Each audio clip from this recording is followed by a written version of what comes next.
This is our assignment to get more practice with slope fields. So if we look at the first page here, we're going to make some slope fields on our dot paper. Our first problem has only x's in our formula for the derivative, so we know that once we find the value for an x coordinate, we can fill in that same slope all the way up and down the column. So for example, when x is 0, do you see that the slope will be 1? So we can go all the way up and down, filling in slopes of 1. When x is equal to 1, the slope would be 2. So once you make one of these slopes, fill in more quickly. And at 2, we have a slope of 3, so these are getting steeper. And when x is 4, we have a slope of 5. So I'm not being exceptionally careful. At -1 for x, do you see that that's where our slopes will be 0? At -2, we'll have slopes of -1. And at -3, we'll have slopes of -2. All right, in question number 2, we only have y's in our formula for the derivative. So remember the term, this is an autonomous, if I don't get carried away here with spelling, an autonomous differential equation. So this time when y is equal to 0, for example, our slope will be 0. So we will have an equilibrium solution. So remember that when you get a horizontal line as a solution curve, that's an equilibrium solution or a constant solution. When y is equal to 1, we'll have a slope of 2. So we can go all the way across quite quickly. When y is equal to 2, we'll have slopes of 4, so they get very vertical here. And likewise, on the negative side, when y is -1, we'll have slopes of -2. So I want to make sure we're kind of pointing towards a target point when you make the first one, and then just quickly make the rest of them parallel. And then at -2, we'll have our slopes of -4.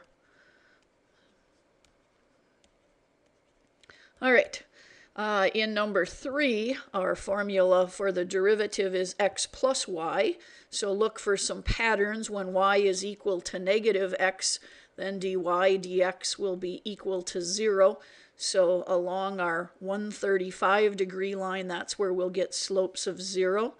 So along this diagonal. And you could think then what's going to happen at some other patterns here. When y is equal to 0, then our slope is just equal to the x coordinate. So when y is equal to 0, so here we'll have x is equal to 1 will determine our slope. X is equal to 2, x is equal to 3, -1, -2, -3. And likewise, when x is 0, when x is equal to 0, our slope will just be equal to the y coordinate. So here we'll have a slope of 1, a slope of 2, a slope of -1, -2, and so on. And then we can start filling in and looking for some other patterns here. So at 1, 1, we've got a slope of 2. And at 1, 2, we've got a slope of 3. And at 2, 1, we've got a slope of 3. And at 3, 0, we've got a slope of 3. So can you see that the diagonals might be another hint for going a little quicker here. So at 3, -1, we've got a slope of -2.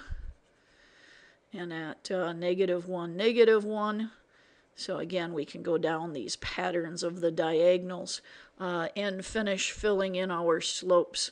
At -2, 1, we've got a slope of -1. I'm sorry, that's the slope. Let me try that again. My arithmetic, that's -1, +3. So that would be a slope of 2. All right, so we can finish filling in here our slope field.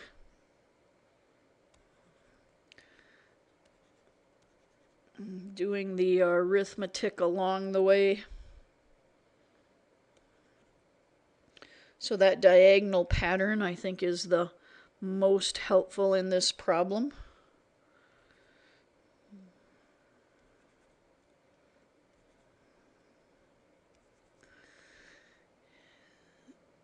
And I'm missing a point here along that diagonal. All right, and here we are back to having a derivative with only x in it. So when x is 0, we will get our horizontal. When x is 1, we've got slopes of 2. So we start seeing these patterns repeating. And when x is 2, we've got slopes of 4. And at 3, we've got slopes of 6, even more vertical. At -1, we've got slopes of -2. So can you see how we're going to have the opposites across the way here? At -2, we'll have slopes of -4. And then -6. All right, in question 5, we're back to another autonomous differential equation.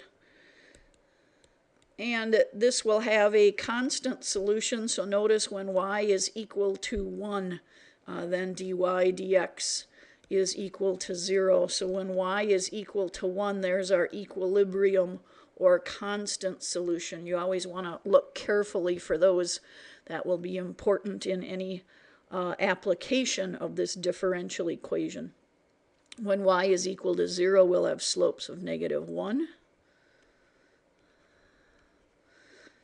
When y is equal to -1, we'll have slopes of -2. And at -2, we'll have slopes of -3. And at +2, we'll have slopes of +1. I better make those a little more angled. And in number 6, we've got the opposite of the ratio of y to x. So some important things to notice here. X cannot be equal to 0, so make sure that you have no slopes, no tangent lines on the y-axis. X cannot be equal to 0. And we have an equilibrium solution. When y is equal to 0, then dy dx is equal to 0. So we'll have slopes of 0 here, but stay off the origin. The origin is forbidden here. And then we could say when y is equal to -x, then we'll have slopes of +1. So when y is equal to -x, oops, and I missed that. That would be at 1, 1. There's our 135-degree line. And what about when y is equal to +x? Then we'll have slopes of -1. So on this diagonal, slopes of -1. And then we can start filling in some more points here. So at the point -1 for x, +2 for y, we'll get a slope of +2. So I'll leave it to you to start doing the remaining arithmetic here and try to be as accurate as you can drawing your slopes. Here they should be getting more and more horizontal as we go through.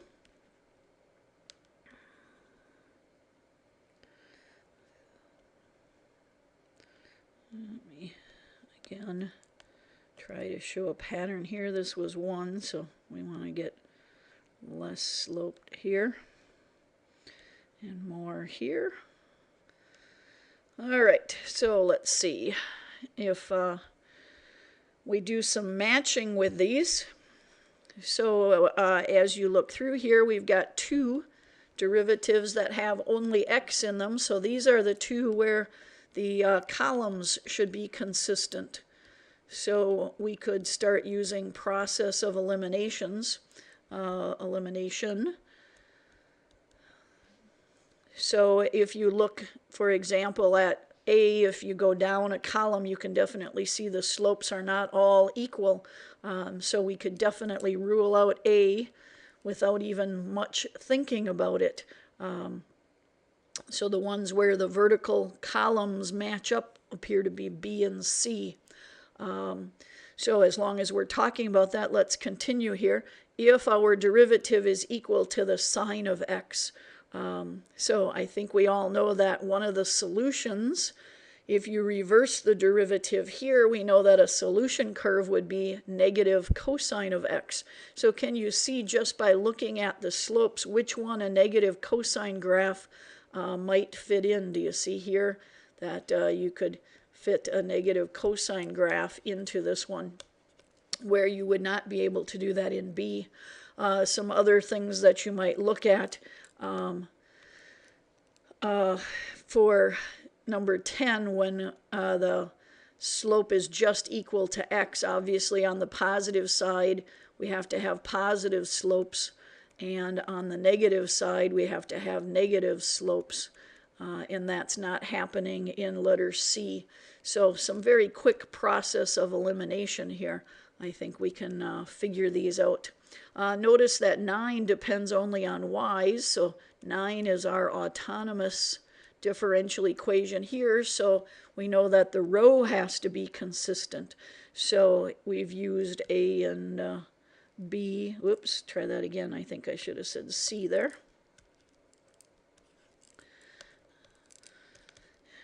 So if we look across the row here in A, this one is autonomous, but in D it is not autonomous.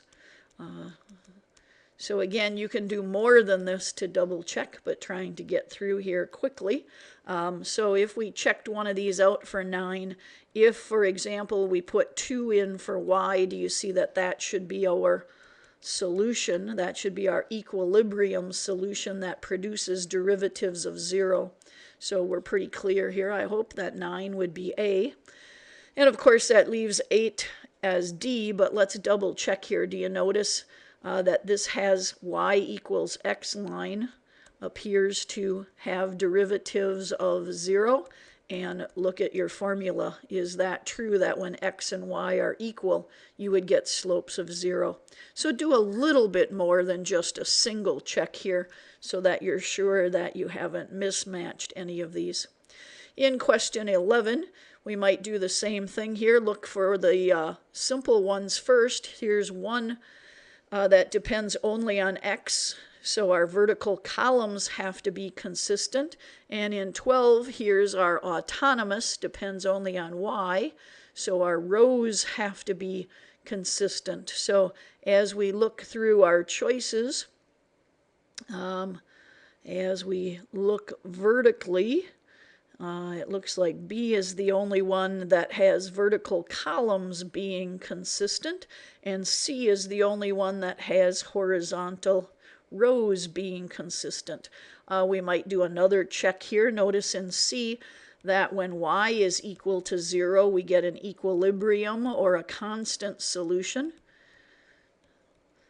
And that is exactly what we would expect for number 12. So let's put C here for 12. And let's check out B a little bit more closely. You might notice here that it looks like when x is some positive number, depending on how we're counting here, that this is where we get our 0 slopes. So when x is equal to 2, look at what should happen in the formula for number 11. When x is equal to 2, should we have dy dx equal to 0? And that definitely works as we expected it to work. So, sorry, let me get that out of there. So as we thought, we could do some process of elimination. We've seen some of these before. Here we know that y cannot be equal to 0 for 13, so there should be no tangent lines on the x-axis. And when y is equal to negative x, then we can see that our slopes should be positive 1. That appears to be true in D. And in 14, x and y, when y is equal to negative x, then we should get slopes of 0. dy dx should be equal to 0 on that diagonal. So if we looked at that diagonal, that would be a good way to compare. For one of them, on the 135-degree line, we should have slopes of 1. And for the other, we should have slopes of 0. So I think that would be enough for us to put A for this one, and that is D for this one. And you could try a couple more points. You could see what happens here as we go through. All right, let's press on so we don't get too long here. We've got a lot of problems to go yet. The slope field is given for these solution curves. So which one? Well, we could do this a couple different ways. We could find the derivatives of these. These are all simple equations. So c dy dx would be equal to the opposite of e to the x. dy dx would be negative sine x. And here dy dx would be equal to 1 over x. So we could certainly work that way. Or we could look at the slope field and say, well, which one of these equations could we fit into this equation? So if we chose a point, do you see that? We come up with slightly rising curves here. Do you see that none of the rest of these? Can you fit a parabola in here? A parabola doesn't fit on that slope field, and e to the x curve likewise doesn't fit. An e to the negative x curve would look like this, and that certainly doesn't match the slope field. A cosine wave, can you see putting a cosine curve in here as a solution curve? So a couple different ways of doing that, but which solution curve fits the slope field is probably the most obvious. All right, in 16, again, we're given a slope field. Which of these could be a specific solution? So I think we can see here what appears to be happening if you choose a point here to see. It looks like, to me, this looks like it would be a cubic graph. It definitely gets very vertical here and very vertical here. So it's growing quickly, so it certainly doesn't fit sine and cosine waves. What happens in this quadrant certainly doesn't match a parabola. A natural log of x would have to have no slopes from 0 to the negative, so I think our instinct of what looks like the curve that fits there is exactly enough to answer that question. All right, a couple that might look like free response questions. So here we're given a differential equation, the product of xy divided by 2. So we have to make a slope field here. So notice that when x is equal to 0 or y is equal to 0, dy dx will be equal to 0. So we can start filling this in very quickly. So on each axis, we'd have 0 slopes. And then think what happens here. If x and y are both 1, we would get a slope of 1/2. And likewise, if they were both negative 1s, we would get the same slope. What if they were positive 1 and negative 1? Then we would get slopes of negative 1/2. So we can start filling this in fairly quickly. If we did the point 2, 1, we will get a slope of 1. And likewise, down here we would get a slope of negative 1. And if we did the point negative 2, 1, so we would get a slope of negative 1. And down here a slope of positive 1. And how about the point 3, 1? Then we would get a slope of 3/2, so up 3 and over 2. And then we figured out here that we have opposites of these. So that's a little bit bigger than the previous one. And how about the point 1, 2? That would still be a slope of 1. And the point negative 1, 2 would be a slope of negative 1. And at 2, 2, we would get a slope of 2. So over here we would have a slope of -2. And at 3, 2, 6, if x is 3 and y is 2, we would have 6 over 2 is 3. All right, so not too much effort there to fill that in. Part B. In B, we're looking for the tangent line through the point 1, 1. So we need to find the slope dy dx at the point 1, 1. So we would have 1 times 1 over 2. So our tangent line by the point slope formula. And then we're asked to use that equation of the tangent to approximate the value of the curve at the point 1, 2. So let's put 1, 2 into our equation. And I guess I'm reading that wrong.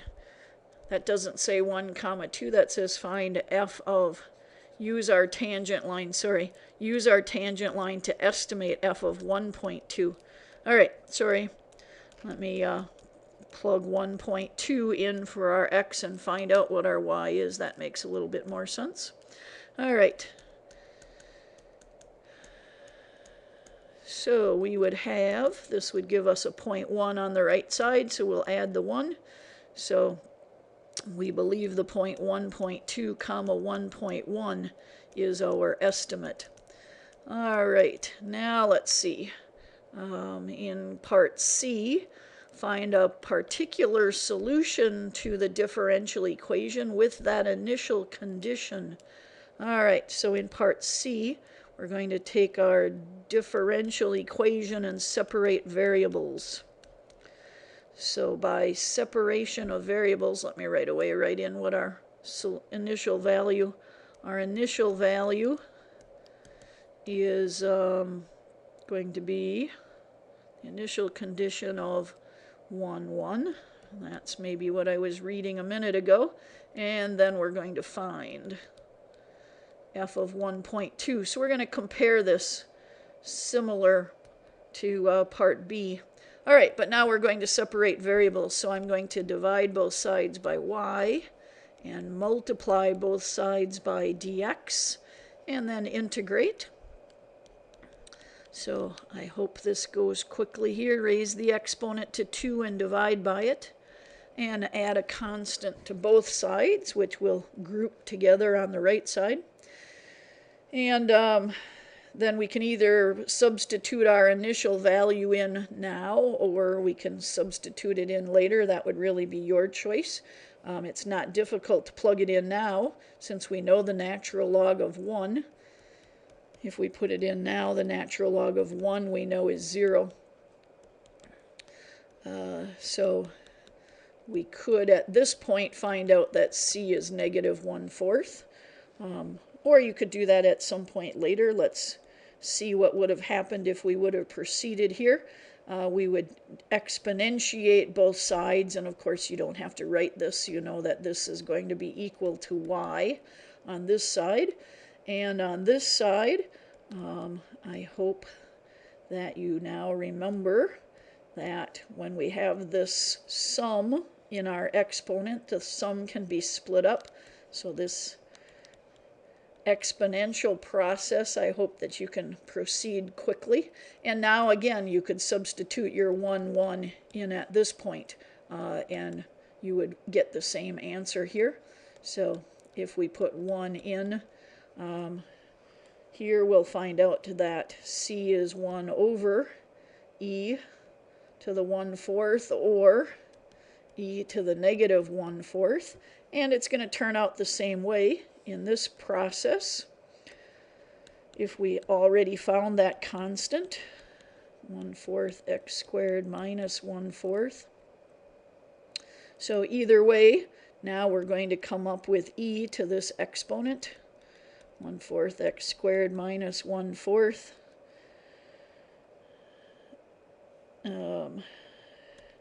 Is equal to y, and we can have a plus or a minus in there. So this e to the negative 1/4 we could write as a constant. So lots of different ways of writing this solution in either case. You might factor that 1/4 out to there. So some equivalent form depending on how you solved this, and then we're asked to find out what is f of 1.2 if we did this equation. So if we put 1.2 squared here and grab a calculator, we'll come up with 1.116 as our approximation. All right, and then we are asked to compare our answers.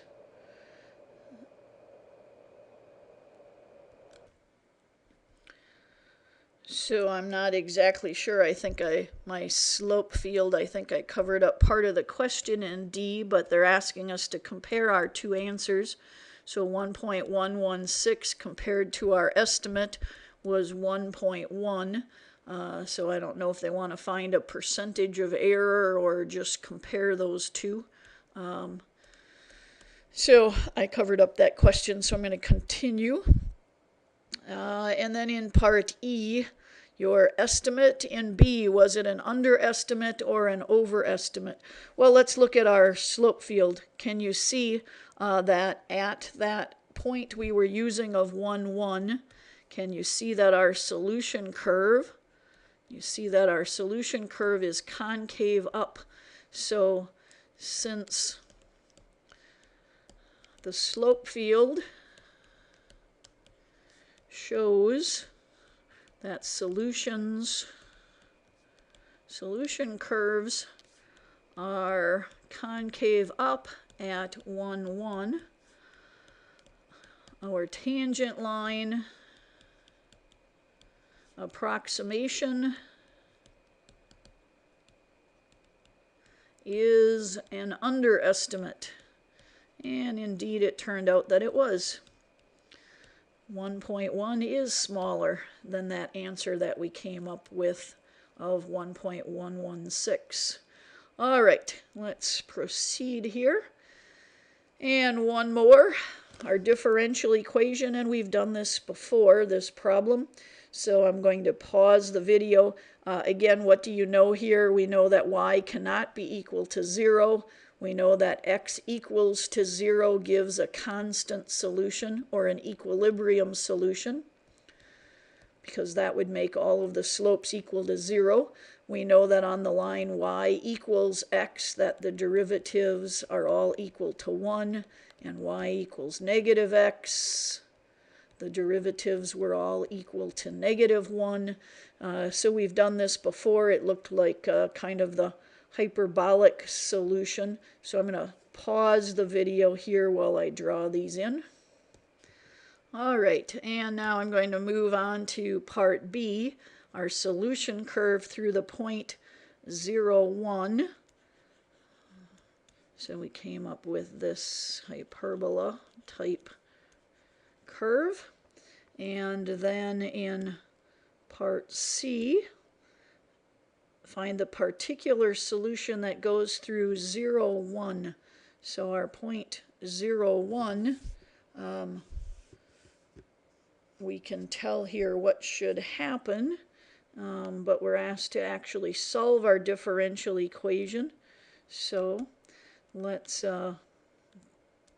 remember that we want the point 0, 1 here as our initial condition. And let's separate our variables. So we'll move the y with the dy, and we'll integrate. So we'll have 1/2 of y squared, 1/2 of x squared, plus our constant. If we double both sides right away, so we'll change that to a constant 2. And then remember that we'll have this plus or minus the square root. So this is one of those questions where you know what you want by looking at the y coordinate here. You might want to do your substitution first to find out what c is. That's really up to you. If we put 0 in here and 1, so we can see that our constant is 1. And then we'll have plus or minus. But remember that if this is on our solution curve, that tells us that we only want the positive branch. So through the point 0, 1, we only want the positive branch of this graph.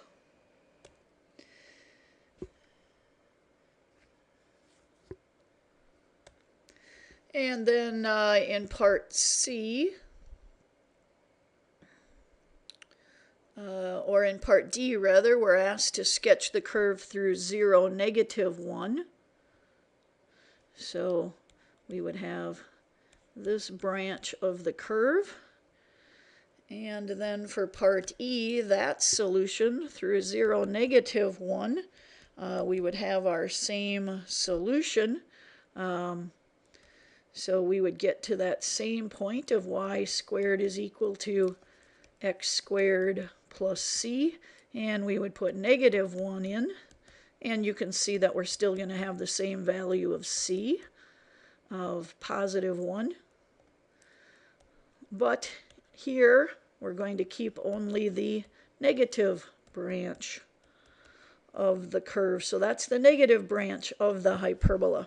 All right, and very quickly I'm going to add on an extra point here of what happens when we have this no differential here. There's no values of dy dx here. So what about a solution if I added a question f here? What about a solution curve that goes through negative 1, negative 1?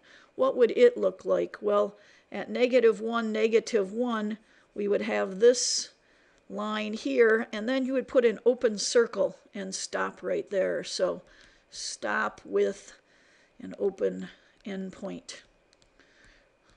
So I didn't yet choose one that works that way. And what if we were doing our solution that way? What if we were solving our differential equation? So if we got to our y squared equals x squared plus c, and we put negative 1 in there, we can see that what would happen if we're putting negative 1 in as our initial point, c would turn out to be 0.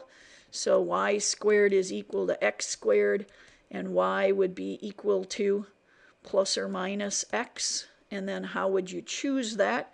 You would know that because of our initial point, we would keep y is equal to negative x, but now you would have to add a domain because you are not doing the entire line here. You are only doing this for the domain of x less than 0. So there's an extra bonus part of the problem that could be very important later on.